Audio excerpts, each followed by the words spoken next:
How to apply for YouTube monetization. This is a step-by-step guide, so you should be able to follow easily. This is extremely simple.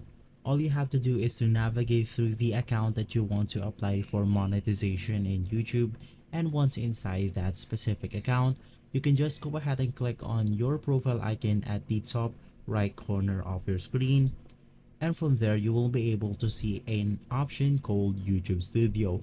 You can just go ahead and click on that option right there, and then it will take you to your channel dashboard where you can go ahead and edit out your entire YouTube channel. Inside this section, you want to navigate through the left hand corner of your screen, and we have different options like the content, analytics, comments, and more. You want to navigate through the earn section, and to actually be monetized on your YouTube channel, you have to go ahead and complete a series of requirements in YouTube.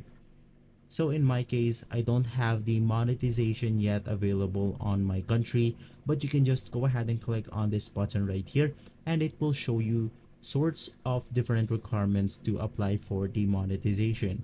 So guys, if this video has been helpful for you, please consider by liking and subscribing. I'll make sure to see you again next time, and as always, thank you.